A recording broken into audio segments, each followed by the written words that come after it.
Geoff Coughlin, Scale Modelling Now.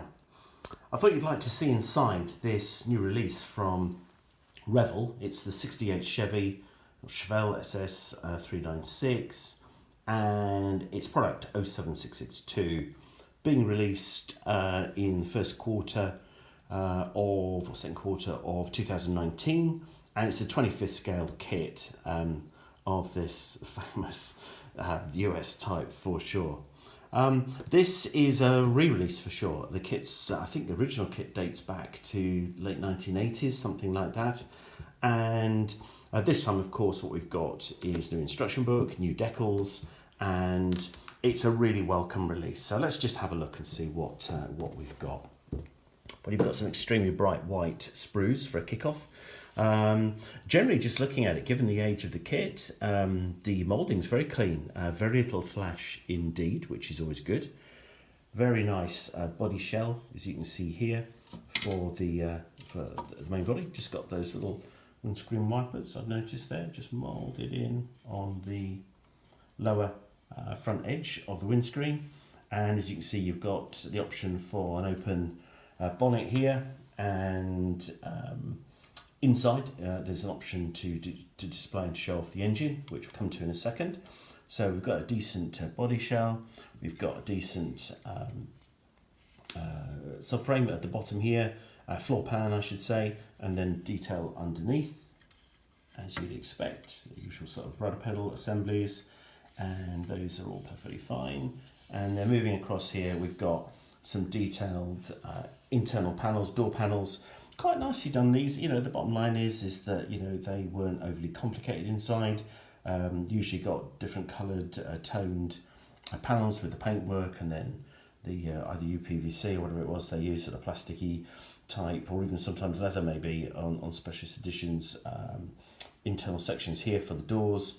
Seats look pretty reasonable, and then a decent dashboard with classic little radio knobs and transmitter going on in there. So all of that's pretty decent, to say the least.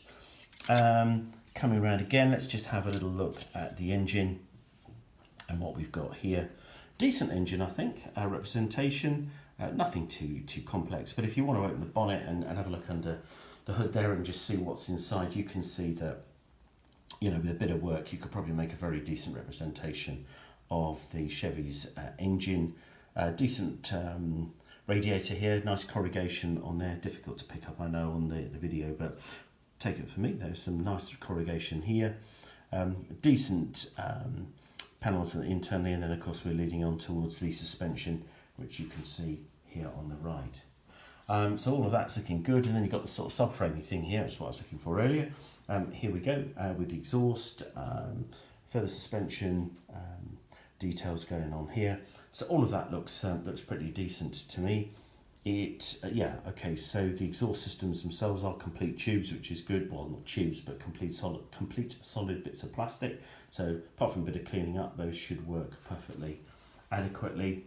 And then the final white sprue, you've got the hood itself here, which is quite neat because there's some nice detail underneath here with those I'm not sure if they're sound dampening sections or fire retardant sections, but either way you've got these big panels underneath here which have got nice texture, which would come up well. And then you've got beginnings of the main wheels over here. Of course we've got some options to come to with that in just a second. So overall, yeah, looking good. The plastic looks good. And you've got the classic chrome parts, which you can see here. These are just very typical of chromed parts these days that are made available, and the choice as ever is to either strip that off, which I know a lot of vehicle modelers like to do, and then spray them up to create perhaps a slightly more realistic chrome effect, and also cope with and deal with any attachment points as you get here, which are frequently a bit of a pain to try and resolve if you just use the chrome parts as is. But nonetheless, nice detail on those, and they should spray out well. And then the final two, or three bits to have a look at. Lovely clear transparencies, nothing wrong with these at all, completely blemish free. Everything all comes packaged as well as you'd expect in its own bag, which is nice, keeps it protected. Very interesting this, you've got the little red rimmed walled tyres, tyres look quite good actually, I think, for vinyl ones, which is good. So those will work very well. In fact, there's a decent section in the SMN Techniques bank about how to really make these rubber vinyl tyres look realistic. So well worth a look, irrespective whether you're a vehicle modeler or an aircraft modeler. Check that out, because I think you can make this look really realistic just with a little bit of work. And then you've got the red lights here, as you would expect, for the back end. I'm sure there's probably bright lights along the back. Finally then, last two bits of your package. You've got very nice decal sheet, multiple options here for different number plates, which is always going to be good. Very nicely moulded, good quality decal sheet. Revell decal sheets are very good these days. And quite interesting, quite nice that they've supplied the belts here, albeit as decals. You could either put those straight onto the seats, but for me, I'd put them onto probably a bit of masking tape and then cut those out, and then you can mould them a little bit and position them so they look a bit more realistic on the seats. So I think that would be a good option there. Or perhaps attach them to some metal foil, something like that, which is very popular as well. So lots of options there. And then the instruction book, which is the final part of the package, classic current Revell style. You've got the Revell colour references and mixes at the front end. It's all the sprue parts here.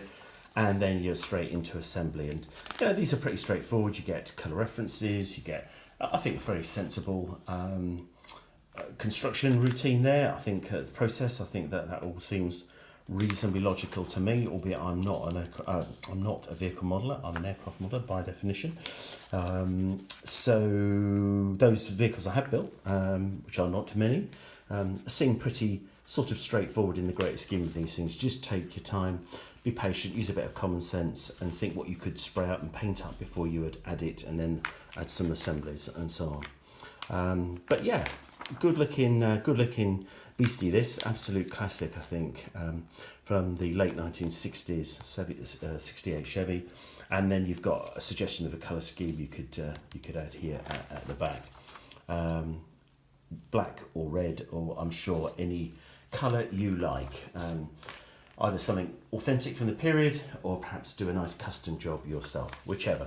Either way, you can have a huge amount of fun with this package. Looks really good to me, and it's nice to see it back. That's the 68 Chevy, 25th scale from Revell, product 07662.